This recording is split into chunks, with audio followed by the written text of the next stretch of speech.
Halo sobat, selamat datang kembali di channel kami Dunia Berita dengan berita-berita terhangat terupdate di hari ini. Jangan lupa like, komen, dan subscribe-nya. Mantap.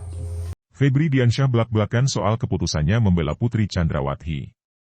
Tempo, Jakarta, mantan pegawai Komisi Pemberantasan Korupsi, Febri Diansyah, belak-belakan soal keputusannya membela terdakwa kasus pembunuhan Brigadir J, Putri Chandrawati. Febri baru bergabung belakangan ke dalam tim penasihat hukum istri mantan Kepala Divisi Profesi dan Pengamanan Polri Irjen Verdi Sambo itu. Dalam wawancara dengan Tempo pada Rabu, 19 Oktober 2022, Febri menyatakan bahwa dirinya sudah diminta menjadi penasihat hukum Putri sejak awal September. Dia menyatakan tak langsung menerima permintaan itu. Febri membutuhkan waktu sekitar 3-4 pekan untuk mengiyakan permintaan pihak Putri. Dia menyatakan mempelajari berkas kasus Putri dan mempertimbangkan apakah dia layak untuk didampingi atau tidak. Saya membaca berkas-berkas yang ada untuk melihat bagaimana sebenarnya posisi perkaranya dan selayak apa kasus ini untuk didampingi, kata Febri. Febri menyatakan bahwa hal tersebut merupakan standar yang biasa dia terapkan di kantor hukumnya. Dia pun menyatakan selalu membuat komitmen dengan para kliennya untuk melakukan pendampingan hukum secara objektif, termasuk kepada Putri Chandrawati. Dan ketika kami bertemu, kami sampaikan secara terbuka. Kami bersedia mendampingi, tetapi pendampingan yang kami lakukan adalah pendampingan secara objektif. Artinya, kalau memang dalam peristiwa ini ada yang bersalah, itu harus secara fair diakui, kata dia. Mendorong Sambo mengakui perbuatannya dan meminta maaf.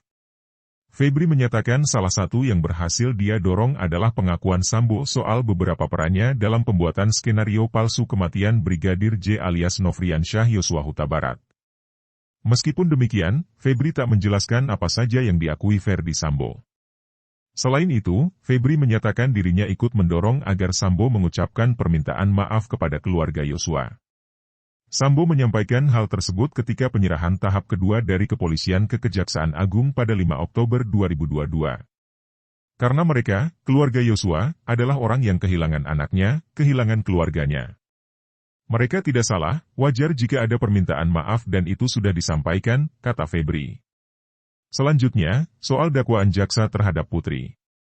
Soal tudingan Putri terlibat dalam pembunuhan berencana Yosua seperti dakwaan jaksa, Febri menyatakan hal itu nantinya harus dibuktikan dalam proses pengadilan. Dia menyatakan bahwa jaksa nantinya harus membuktikan bahwa ada kehendak yang sama dari Putri dan terdakwa lainnya. Dia pun menilai dakwaan jaksa terhadap Putri dibuat hanya berdasarkan pada satu kesaksian. Kesaksian yang dimaksud Febri adalah kesaksian Baradae alias Richard Eliezer Pudihang Lumiu. Bu Putri itu didakwa pasal 340 subsidiar 338 Yungto pasal 55 ayat 1 ke 1 KUHP. Dugaan kami yang ingin disampaikan jaksa adalah melakukan kejahatan bersama-sama. Satu-satunya yang bisa membuktikan itu adalah kalau ada kesamaan kehendak, ada meeting of mind dan kerjasama yang dilakukan Bu Putri dengan pelaku eksekutor langsung, kata Febri. Kalau kita lihat dalam berkas-berkas, kami tidak melihat adanya aspek kerjasama, perbuatan konkret dari Bu Putri dari konteks perkara ini. Memang ada keterangan dari saksi yang menyatakan misalnya Bu Putri ada di lantai 3 rumah Saguling, membawa ke rumah Duren 3, dan lain-lain. Tapi itu hanya berdasarkan satu keterangan saksi, kata dia. Meskipun demikian, Febri tak menutup kemungkinan jika nantinya jaksa bisa menghadirkan bukti lain soal keterlibatan kliennya tersebut. Ini yang perlu kita elaborasi lebih lanjut di persidangan. Jaksa sebenarnya punya bukti apa saja, kata dia.